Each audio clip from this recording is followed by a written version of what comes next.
छाया बनकर साथ हैं पितृ हमारे आज, स्मरण मात्र से मिटे जीवन के संताप। हरे कृष्ण। आज वैशाख अमावस्या है, जिसे सतुआई अमावस्या भी कहते हैं। आज के दिन पितरों के निमित्त पूजा, श्राद्ध, तर्पण आदि कार्य किए जाते हैं और इस दिन अमावस्या की व्रत कथा भी पढ़ी या सुनी जाती है। इसलिए आज की इस वीडियो में आप सुनेंगे वैशाख अमावस्या की कथा, जिसमें आज आप पहले पितृ स्तोत्र का हिंदी अनुवाद सुनेंगे। हम सभी मिलकर अपने अपने पितरों से प्रार्थना करेंगे कि वे हम सभी पर अपना आशीर्वाद बनाए रखें। उसके बाद आप सुनेंगे वैशाख अमावस्या की कथा, पितरों की कृपा दिलाने वाली कथा, और वीडियो के अंत में आप सुनेंगे भगवद गीता के 7वें अध्याय का हिंदी अनुवाद। क्योंकि आज के दिन यदि श्रद्धा और पूर्ण विश्वास के साथ भगवद गीता के 7वें अध्याय का पाठ किया जाता है तो हर प्रकार के ग्रह दोष से मुक्ति मिलती है, और यदि इस पाठ को पढ़कर या सुनकर उसका पुण्य अपने पितरों को अर्पण कर दिया जाए तो पितरों को भी मोक्ष प्राप्त हो जाता है। सनातन धर्म में पितृपक्ष और अमावस्या तिथि का विशेष महत्व है। ऐसी मान्यता है कि इस दिन पितर धरती पर आते हैं और अपने परिवारजनों से श्राद्ध, पिंडदान और तर्पण की आशा रखते हैं। पितरों के प्रसन्न रहने पर हर प्रकार के सुख समृद्धि की प्राप्ति होती है। अगर पितर असंतुष्ट होते हैं, नाराज होते हैं, तो ऐसे में कुंडली में पितर दोष लग जाता है, जिस कारण से ऐसे जातक को जीवन में बहुत सारी परेशानियों का सामना करना पड़ता है। इसलिए पितरों का प्रसन्न रहना बहुत जरूरी है। पितरों के प्रसन्न रहने पर जातक को सभी प्रकार के सुख समृद्धि और मान सम्मान की प्राप्ति होती है।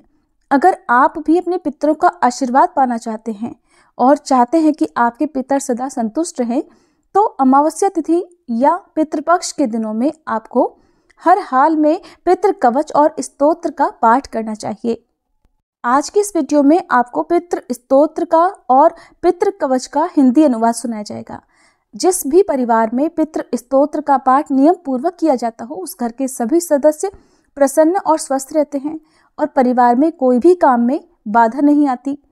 और जो भी साधक नियमित रूप से इस स्तोत्र का पाठ करता है, उसे नौकरी और व्यापार में तरक्की मिलती है और समाज में उसका मान सम्मान बढ़ता है। उसे कार्य क्षेत्र में हर जगह सफलता ही मिलती है। इस स्तोत्र का पाठ करने से परिवार में सुख समृद्धि आती है, घर में कभी भी कलह और लड़ाई झगड़ा नहीं होता है और घर में शांति का वातावरण बना रहता है। पितृदोष निवारण के लिए यह स्तोत्र बहुत ही लाभकारी होता है। अगर किसी को सपने में बार बार पितर दिखते हो तो उन्हें पितृ स्तोत्र का पाठ करना चाहिए। इससे बहुत लाभ मिलता है। जिस घर में पितृदोष होता है वहां पर बनते हुए कार्य भी बिगड़ जाते हैं, परिवार के लोग बार बार बीमार पड़ने लगते हैं, धन बहुत ज्यादा खर्च होता है, तो ये सब पितृदोष के लक्षण होते हैं। मार्कंडेय पुराण में भी यह स्तोत्र वर्णित है। जो लोग नित्य इस स्तोत्र का पाठ नहीं कर पाते, वे चतुर्दशी और अमावस्या के साथ ही श्राद्ध पक्ष के दिनों में भी पाठ कर सकते हैं। कुछ व्यक्ति अपने कर्मों से पुण्य अर्जित करके देवलोक और पितृलोक में स्थान पाते हैं और फिर यहाँ अपने योग्य शरीर मिलने तक ऐसी आत्माएं निवास करती हैं। शास्त्रों में बताया गया है कि चंद्रमा के ऊपर एक अन्य लोक है जो पितरलोक कहलाता है। शास्त्रों में पितरों को देवताओं के समान पूजनीय बताया गया है। पितरों के 2 रूप बताए गए हैं, देव पितर और मनुष्य पितर। देव पितर का काम होता है न्याय करना, और यह मनुष्य और अन्य जीवों के कर्मों के अनुसार उनका न्याय करते हैं। भगवद गीता में भगवान श्री कृष्ण कहते हैं कि वह पितरों में अर्यमा नामक पितर हैं। ऐसा कहकर भगवान श्री कृष्ण ये स्पष्ट करते हैं कि पितर भी वही हैं। पितरों की पूजा करने से भगवान विष्णु की ही पूजा होती है। सामान्य धारणा यह है कि जिनकी मृत्यु हो जाती है वह पितर बन जाते हैं, लेकिन गरुड़ पुराण में ये जानकारी मिलती है कि मृत्यु के बाद मृतक व्यक्ति की आत्मा प्रेत रूप में यमलोक की यात्रा शुरू करती है। इस सफर के दौरान संतान द्वारा प्रदान किए गए पिंडों से प्रेत आत्मा को बल मिलता है। यमलोक में पहुंचने पर प्रेत आत्मा को अपने कर्म के अनुसार प्रेत योनि में ही रहना पड़ता है अथवा अन्य योनि प्राप्त होती हैं। अब सुनिए पितृ स्तोत्र का हिंदी अनुवाद। श्री मार्कंडेय पुराण में महात्मा रुचि द्वारा की गई पितरों की यह स्तुति पितृ स्तोत्र कहलाता है। महात्मा रुचि कहते हैं, जो सबके द्वारा पूजित, अमूर्त, अत्यंत तेजस्वी, ध्यानी और दिव्य दृष्टि से संपन्न है, उन पितरों को मैं सदा नमस्कार करता हूँ। जो इंद्र आदि देवताओं, दक्ष, मारीच, सप्तऋषियों तथा दूसरों के भी नेता हैं। कामना की पूर्ति करने वाले उन पितरों को मैं प्रणाम करता हूँ जो मनु आदि राजर्षियों, मुनीश्वरों तथा सूर्य और चंद्रमा के भी नायक हैं। उन समस्त पितरों को मैं जल और समुद्र में भी नमस्कार करता हूँ। नक्षत्रों, ग्रहों, वायु, अग्नि, आकाश और द्युलोक तथा पृथ्वी के भी जो नायक हैं उन पितरों को मैं हाथ जोड़कर प्रणाम करता हूँ। जो देवर्षियों के जन्मदाता, समस्त लोकों द्वारा वंदित तथा अक्षय फल के दाता हैं, उन पितरों को मैं हाथ जोड़कर प्रणाम करता हूँ। प्रजापति, कश्यप, सोम, वरुण तथा योगेश्वरों के रूप में स्थित पितरों को सदा हाथ जोड़कर प्रणाम करता हूँ। सातों लोकों में स्थित 7 पितृगणों को नमस्कार है। मैं योग दृष्टि संपन्न स्वयंभू ब्रह्मा जी को प्रणाम करता हूँ। चंद्रमा के आधार पर प्रतिष्ठित तथा योग मूर्तिधारी पितृगणों को मैं प्रणाम करता हूँ। साथ ही संपूर्ण जगत के पिता सोम को नमस्कार करता हूँ। अग्नि स्वरूप अन्य पितरों को मैं प्रणाम करता हूँ, क्योंकि यह संपूर्ण जगत अग्नि और सोममय है। जो पितर तेज में स्थित हैं, जो ये चंद्रमा, सूर्य और अग्नि के रूप में दिखाई देते हैं और जो जगत स्वरूप और ब्रह्म स्वरूप हैं, उन संपूर्ण योगी पितरों को मैं एकाग्रचित्त होकर प्रणाम करता हूँ। उन्हें बारंबार नमस्कार है। वे स्वधा भोजी पितर मुझ पर प्रसन्न हों। पुराने समय की बात है। एक छोटे से गांव में एक श्रद्धालु व्यक्ति हरिहर अपनी पत्नी सुमति और 2 बच्चों के साथ रहता था। हरिहर निर्धन था, परंतु इसके हृदय में भक्ति और अपने पितरों के प्रति अटूट श्रद्धा थी। वह हर वर्ष श्राद्ध पक्ष में अपने पितरों की तृप्ति के लिए विधि पूर्वक तर्पण और हवन करता, लेकिन उसके जीवन में अभाव था। न पर्याप्त धन था, न परिवार में कोई सुख शांति। एक रात हरिहर को स्वप्न आया। उसने देखा कि उसके पितर एक उज्जवल प्रकाश के रूप में उसके सामने प्रकट हुए। उनमें से सबसे बड़े पितामह ने कहा, हरिहर, तुम्हारी भक्ति हमें प्रसन्न करती है, परंतु तुम्हारी श्रद्धा अधूरी है।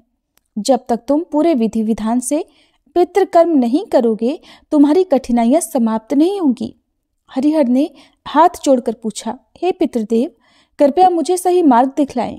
मैं आपके आशीर्वाद से अपने परिवार का कल्याण चाहता हूँ। तब पितामह ने कहा, तुम्हें गया जी की यात्रा करनी होगी और वहाँ पिंडदान करना होगा। वही तुम्हारी साधना पूर्ण होगी। इसके अलावा हर अमावस्या के दिन अपने घर के मुख्य द्वार पर दक्षिण दिशा की तरफ मुंह करके हमारा स्मरण करके तुम्हें दीप जलाना होगा। ऐसा कहकर पितर अंतर्ध्यान हो गई। अगली सुबह हरिहर ने अपने सपने के बारे में अपनी पत्नी सुमति को बताया। निर्धनता होने के बावजूद भी दोनों ने गया जी जाने का निश्चय किया। रास्ता लंबा और कठिन था। खाने के लिए भोजन नहीं था, ठहरने का कोई ठिकाना नहीं। एक दिन यात्रा के दौरान उन्हें एक वृद्ध साधु मिले। साधु ने हरिहर से पूछा, वत्स, इस कठिन यात्रा पर क्यों निकले हो? तब हरिहर ने उन्हें अपना स्वप्न बताया। साधु ने मुस्कुराकर कहा, तुम्हारी श्रद्धा महान है। भगवान और पितर तुम्हारे साथ हैं। ये लो, ये चमत्कारी ताम्र पात्र है। इसे गया जी में पिंडदान के समय पवित्र जल से भरकर पितरों को अर्पित करना। इससे तुम्हारे सभी पितर प्रसन्न होंगे और तुम्हारे कष्ट भी समाप्त हो जाएंगे। तब गया जी पहुंचकर हरिहर ने विधि पूर्वक पिंडदान किया। जैसे ही उसने ताम्रपात्र से जल अर्पित किया, एक दिव्य प्रकाश प्रकट हुआ। पितृदेवता फिर से प्रकट हुए और उन्होंने कहा, हरिहर, तुम्हारी श्रद्धा ने हमें तृप्त कर दिया है। अब तुम्हारे जीवन से दरिद्रता, रोग और अशांति दूर हो जाएगी। तुम्हारा परिवार समृद्ध होगा और तुम्हारे वंशज भी हमेशा सुखी रहेंगे। पितरों ने आशीर्वाद दिया और अंतर्ध्यान हो गए। हरिहर जब गांव लौटा तो उसके जीवन में बदलाव आ चुका था। अब उसे खेती में नुकसान नहीं होता, बल्कि उसके खेतों में अब फसलें लहलाने लगी थी। व्यापार में लाभ होने लगा था और उसके परिवार में सुख शांति छा गई थी। गांव वालों ने ये चमत्कार देखा तो देखकर दंग रह गए। तब हरिहर ने सभी को पितरों की महिमा और श्राद्ध कर्म का महत्व समझाया। इस कहानी से शिक्षा मिलती है कि पितरों की सेवा और तर्पण से जीवन के सभी संकट समाप्त हो सकते हैं। पितृपक्ष का हर कर्म केवल एक परंपरा नहीं, बल्कि हमारे पूर्वजों के प्रति कृतज्ञता प्रकट करने का एक पवित्र साधन है। ये थी पितरों की कथा। एक बार की बात है, एक पंडित जी थे। पंडिताई गिरी करके जो कुछ मिलता था उसी से उनका घर परिवार चलता था। एक बार पंडित जी को बहुत दिनों तक काम नहीं मिला तो वे एक जाट से बोले, जाट देवता, आज तुम्हारे पिता मुझे मेरे सपने में दिखाई दिए थे। उत्सुक होकर जाट ने पूछा, क्या कह रहे थे? तो पंडित जी बोले, कहते क्या, तुम्हारा हालचाल पूछ रहे थे और कह रहे थे कि बच्चों ने मुझे भुला दिया है, जिस कारण मैं बहुत दुखी हूँ। अब जाट को याद आया तो वह बोला, पंडित जी आप ठीक कह रहे हैं। मरने के बाद मैंने अपने पिता का श्राद्ध भी तो नहीं किया, शायद इसीलिए मेरे पिता दुखी हैं। पंडित जी ने देखा दांव सही जगह पर लगा है तो कहने लगे, तो कर डालो पिता का श्राद्ध, इसमें देरी की भला क्या बात है। अगले ही दिन जाट ने पंडित जी को घर बुला लिया। पंडित जी ने श्राद्ध की सामग्री में ढेर सारी चीजें लिखवा दी। सोना, चांदी, भांडे, बर्तन से लेकर खाने पीने का सारा सामान। इसके अलावा पिता को जो भी चीजें पसंद थी वो सभी कुछ लाकर जाट ने सामने रख दी। धूमधाम से पिता के श्राद्ध की तैयारी हुई। जाटनी से कहकर उसने तरह तरह के पकवान बनवा लिए। अब पंडित जी तो मन ही मन बड़े खुश थे। सोच रहे थे आज तो चकाचक माल उड़ाने को मिलेगा और साथ में इतना सारा सामान भी। अपने सामने एक आसन बिछाकर पंडित जी ने जाट को बिठा दिया और बोले, चलो अब श्राद्ध शुरू करते हैं। तुम्हें इस बात का ख्याल रखना है कि जो मैं कहूँगा वही तुम्हें कहना है और जैसा मैं करूँ वैसा ही करना होगा। जाट ने बात मान ली। दोनों आमने सामने जमकर बैठ गए। श्राद्ध शुरू हुआ। पानी की तरफ इशारा करते हुए पंडित जी जाट से बोले, आचमनी में जल लेकर पहले आचमन करो।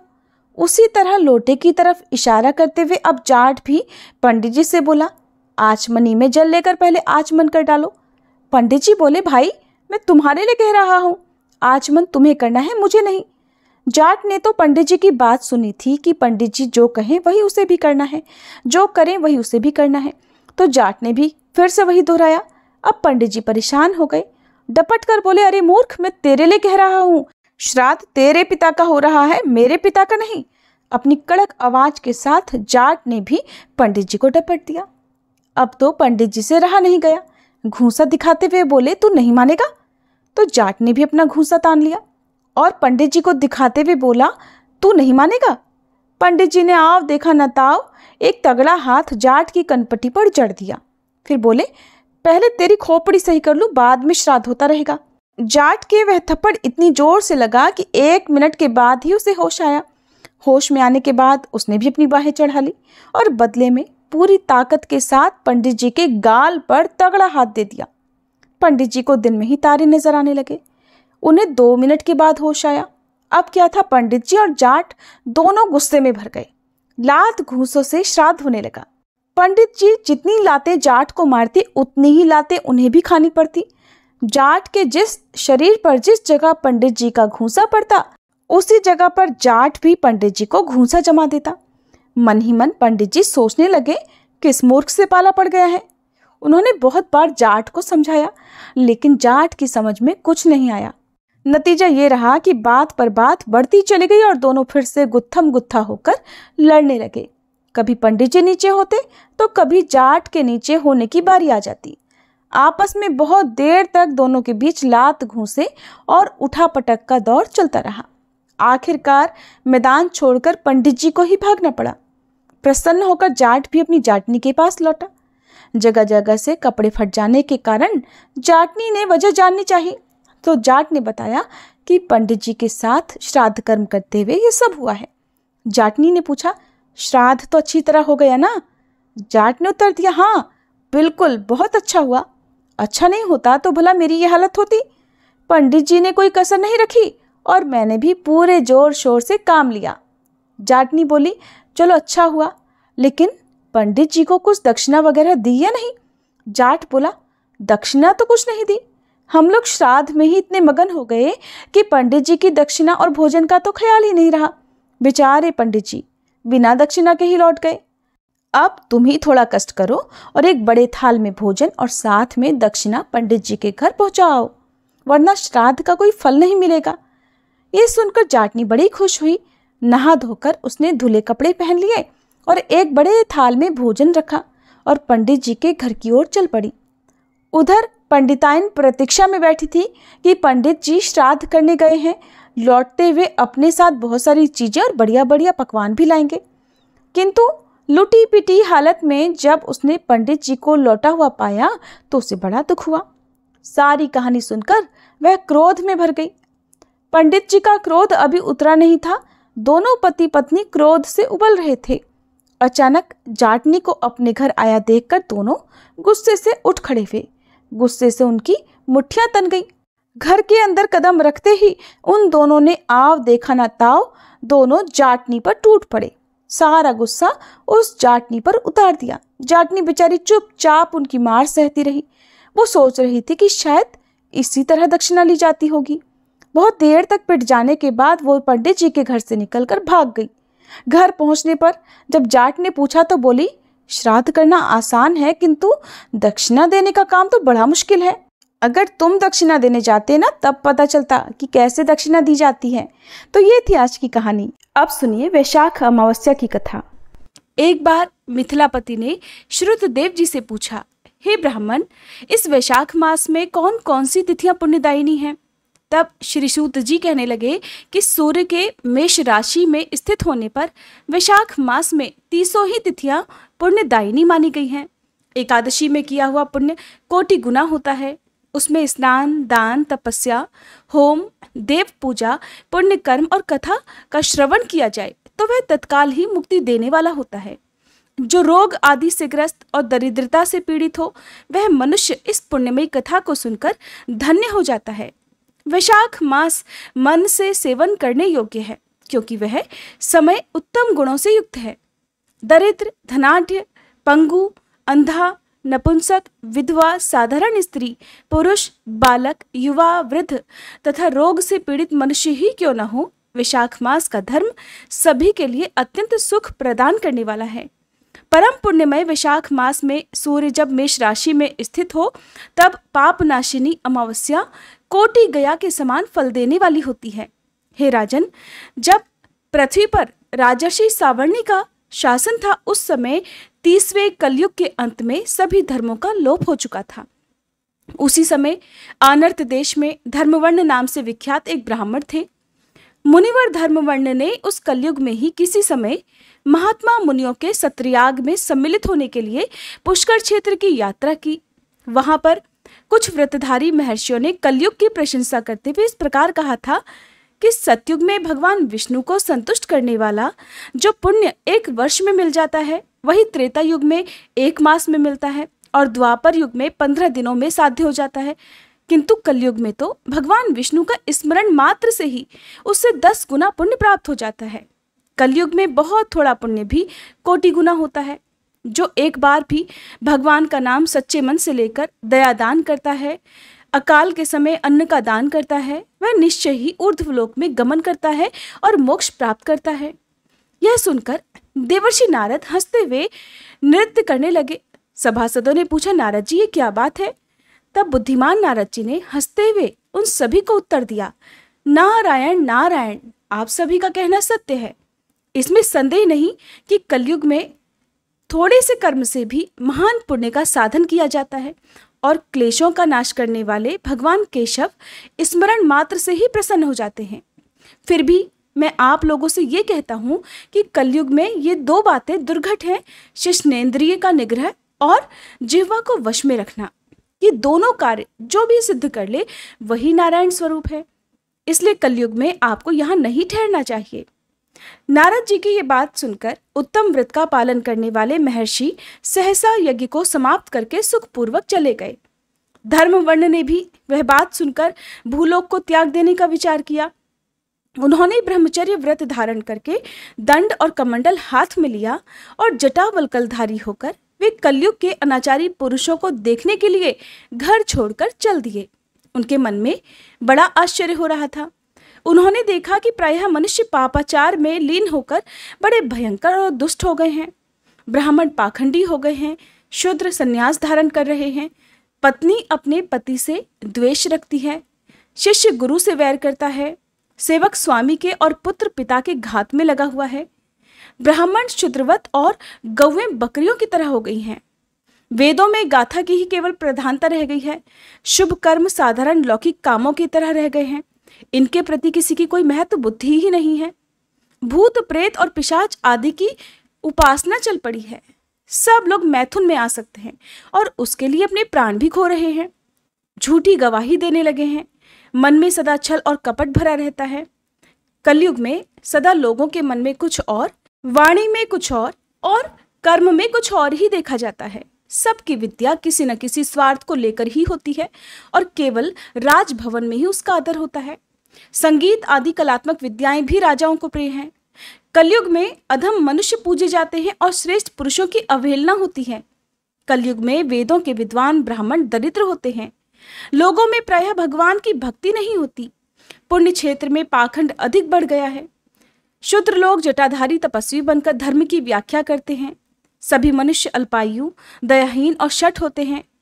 कलयुग में प्रायः सभी धर्म के व्याख्याता बन जाते हैं और दूसरों से कुछ लेने में ही उत्सव मानते हैं। अपनी पूजा कराना चाहते हैं और व्यर्थ ही दूसरों की निंदा करते हैं। अपने घर आने पर सभी अपने स्वामी के दोषों की चर्चा में तत्पर हो जाते हैं। कलयुग में लोग साधुओं को नहीं जानते, पापियों को ही बहुत आदर देते हैं। दुराग्रही लोग इतने दुराग्रही होते हैं कि साधु पुरुषों के एक दोष का भी ढिंढोरा पीटने लगते हैं और पापात्माओं के दोष समूह को भी गुण बतलाकर उनका गुणगान किया करते हैं। कलयुग में गुणहीन मनुष्य दूसरों के गुण ना देखकर केवल उनके दोषों को ही ग्रहण करने में प्रसन्नता अनुभव करते हैं। जैसे पानी में रहने वाली जोंक प्राणियों के रक्त पीती है, जल नहीं पीती, उसी प्रकार जोंक के धर्म से संयुक्त होकर मनुष्य दूसरे का रक्त चूसते रहते हैं।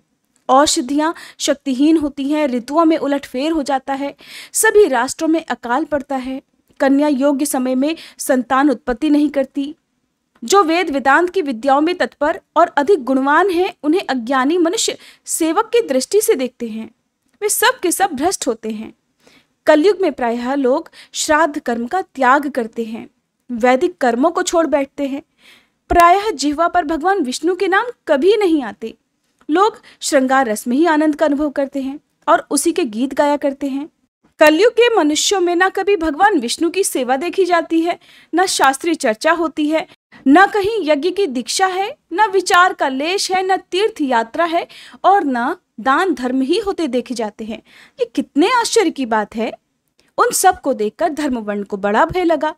पाप से कुल की हानि होती देख अत्यंत आश्चर्य से चकित होकर वे दूसरे द्वीप में चले गए। सब द्वीपों और लोकों में विचरते हुए बुद्धिमान धर्मवर्ण किसी समय कौतूहलवश पितृलोक में गए। वहां उन्होंने कर्म से कष्ट पाते हुए पितरों को बड़ी भयंकर दशा में देखा। वे दौड़ते, रोते और गिरते पड़ते थे। उन्होंने अपने पितरों को भी नीचे अंधकूप में पड़े हुए देखा।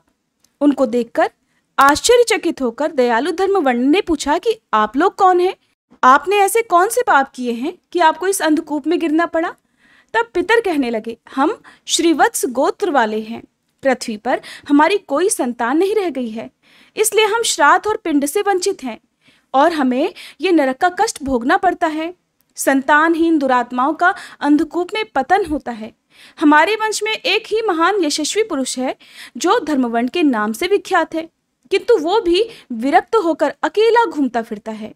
उसने गृहस्थ धर्म को स्वीकार नहीं किया है। वह एक ही प्राणी हमारे कुल में बचा हुआ है।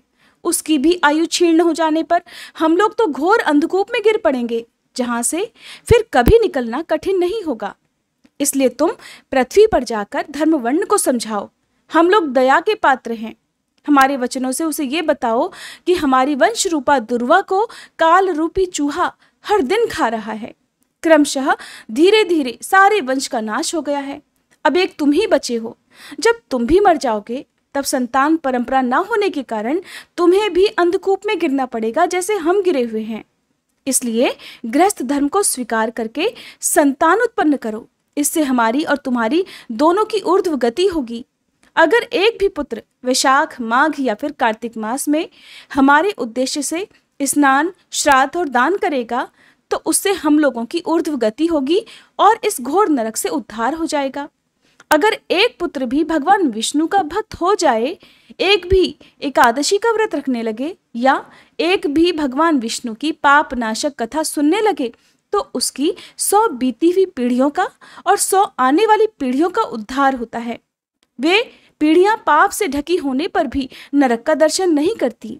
दया और धर्म से रहित उन बहुत से पुत्रों के जन्म से क्या लाभ, जो कुल में उत्पन्न होकर सर्वव्यापी भगवान नारायण की पूजा नहीं करते। इस प्रकार प्रिय वचनों द्वारा धर्म वर्ण को समझाकर तुम उसे विरक्तिपूर्ण ब्रह्मचर्य आश्रम से गृहस्थ आश्रम में प्रवेश करने की सलाह दो। पितरों की ये बात सुनकर धर्मवर्ण अत्यंत विस्मित हुआ और हाथ जोड़कर बोला, मैं ही धर्मवर्ण नाम से विख्यात आपके वंश का दुराग्रही बालक हूँ। यज्ञ में महर्षि नारद जी का ये वचन कि कलयुग में प्रायः कोई भी रसनेन्द्रिय सुनकर और शिश्नेन्द्रिय को दृढ़ता पूर्वक संयम में नहीं रखता, मैं दुर्जनों की संगति से भयभीत होकर अब तक दूसरे द्वीप में घूमता रहा। इस कलयुग के 3 चरण बीत गए। अंतिम चरण में भी अब 3.5 भाग बीत चुके हैं।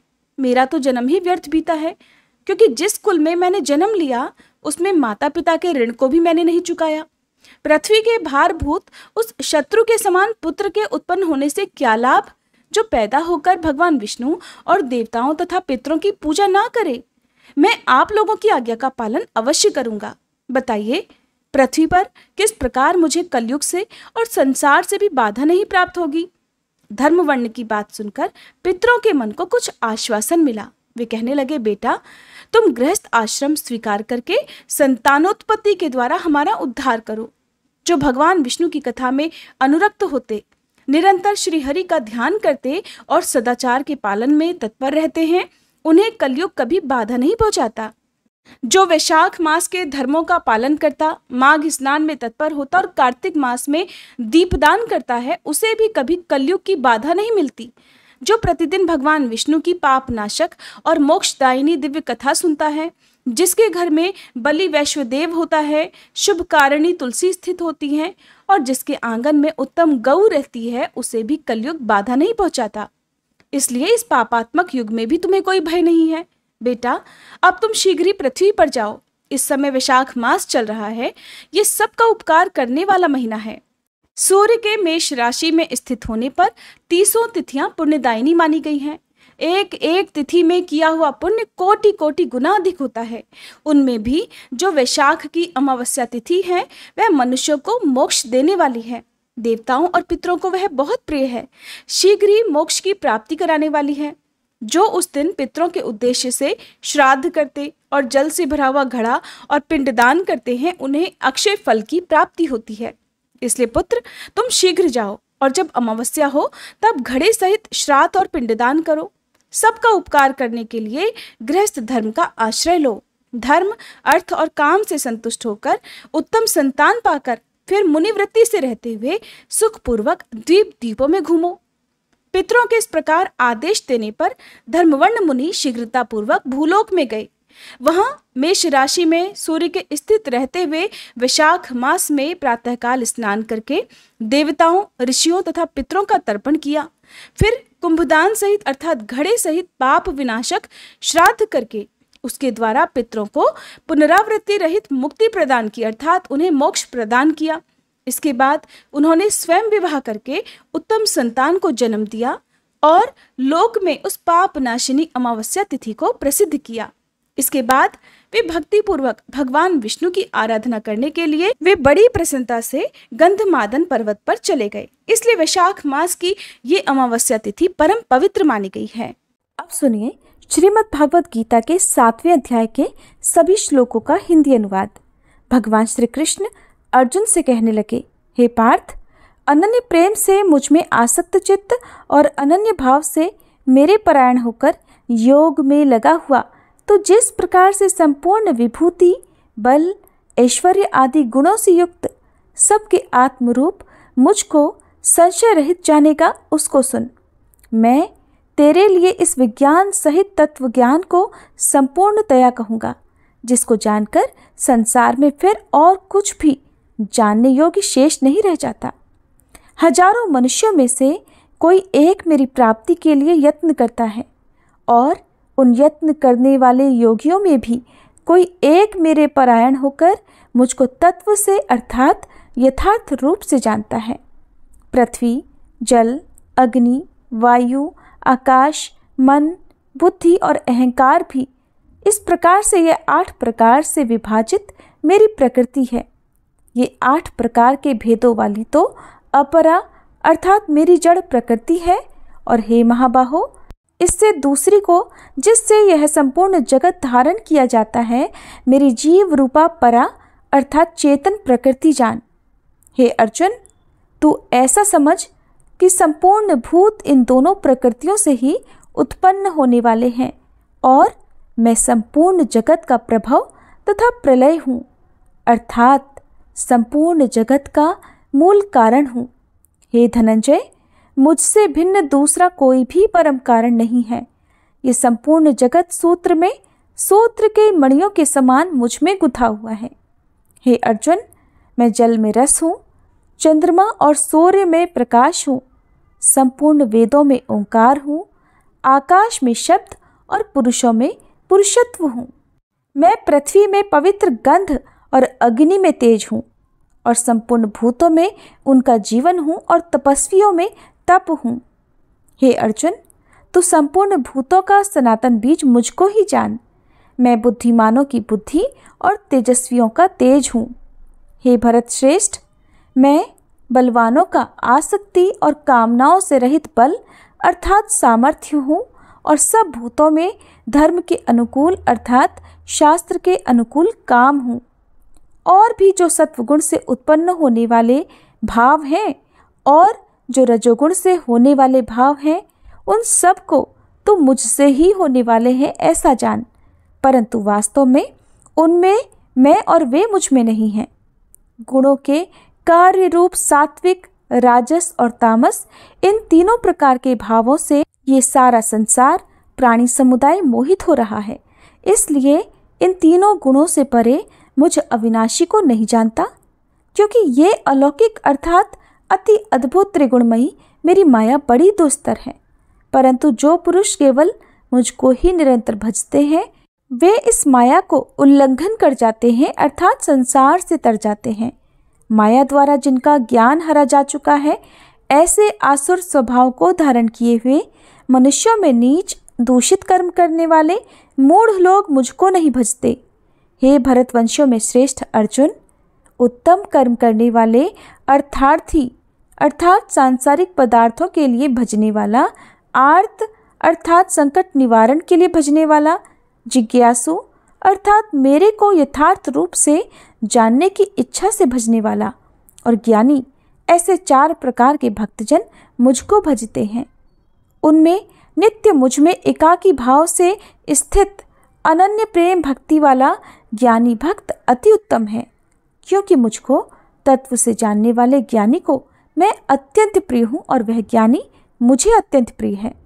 ये सभी उदार हैं, परंतु ज्ञानी तो साक्षात मेरा स्वरूप ही है, ऐसा मेरा मत है। क्योंकि वह मदमत मन बुद्धि वाला ज्ञानी भक्त अति उत्तम गति स्वरूप मुझ में ही अच्छी प्रकार स्थित है। बहुत जन्मों के अंत के जन्म में तत्व ज्ञान को प्राप्त पुरुष सब कुछ वासुदेव ही है। इस प्रकार मुझको भजता है, वह महात्मा अत्यंत दुर्लभ है। उन भोगों की कामना द्वारा जिनका ज्ञान हरा जा चुका है, वे लोग अपने स्वभाव से प्रेरित होकर उस नियम को धारण करके अन्य देवताओं को भजते अर्थात पूजते हैं। जो सकाम भक्त जिस देवता के स्वरूप को श्रद्धा से पूजना चाहता है, उस भक्त की श्रद्धा को मैं उसी देवता के प्रति स्थिर करता हूँ। वह पुरुष उस श्रद्धा से युक्त होकर उस देवता का पूजन करता है और उस देवता से मेरे द्वारा ही विधान किए हुए उन इच्छित भोगों को निस्संदेह प्राप्त करता है। परंतु उन अल्प बुद्धि वालों को वह फल नाशवान है और वे देवताओं को पूजने वाले देवताओं को प्राप्त होते हैं, और मेरे भक्त चाहे जैसे ही भजे, अंत में वे मुझको ही प्राप्त होते हैं। अब जानिए कि भगवत गीता के 7वें अध्याय में भगवान के प्रभाव और स्वरूप को न जानने वालों की निंदा और जानने वालों की महिमा का वर्णन किस प्रकार किया गया है। भगवान श्री कृष्ण कहते हैं, बुद्धिमान पुरुष मेरे अनुत्तम अविनाशी परम भाव को न जानते हुए मन इंद्रियों से परे मुझ सच्चिदानंद घन परमात्मा को मनुष्य की तरह जन्म कर व्यक्ति भाव को प्राप्त हुआ मानते हैं। अपनी योग माया से छिपा हुआ मैं सबके सामने प्रत्यक्ष नहीं होता। इसलिए यह अज्ञानी जन समुदाय मुझ जन्म रहित अविनाशी परमेश्वर को नहीं जानता, अर्थात मुझको जन्मने मरने वाला समझता है। हे अर्जुन, पूर्व में व्यतीत हुए और वर्तमान में स्थित तथा आगे होने वाले सब भूतों को मैं जानता हूँ, परंतु मुझको कोई भी श्रद्धा भक्ति रहित पुरुष नहीं जान सकता। हे भरतवंशी अर्जुन, संसार में इच्छा और द्वेष से उत्पन्न सुख दुख आदि द्वंद्व रूप मोह से संपूर्ण प्राणी अत्यंत अज्ञता को प्राप्त हो रहे हैं, परंतु निष्काम भाव से श्रेष्ठ कर्मों का आचरण करने वाले जिन पुरुषों का पाप नष्ट हो गया है, वे राग द्वेष जनित द्वंद्व रूप मोह से मुक्त दृढ़ निश्चयी भक्त मुझको सब प्रकार से भजते हैं। जो मेरे शरण होकर जरा और मरण से छूटने के लिए यत्न करते हैं, वे पुरुष उस ब्रह्म को, संपूर्ण आध्यात्म को, संपूर्ण कर्म को जानते हैं। जो पुरुष अधिभूत और अधिदेव सहित तथा अधियज्ञ सहित अर्थात सबका आत्मरूप मुझे अंतकाल में भी जानते हैं, वे युक्त चित्त वाले पुरुष मुझे जानते हैं, अर्थात मुझ में लीन हो जाते हैं, मुझे प्राप्त हो जाते हैं। श्रीमद् भागवत गीता के 7वें अध्याय का हिंदी अनुवाद समाप्त।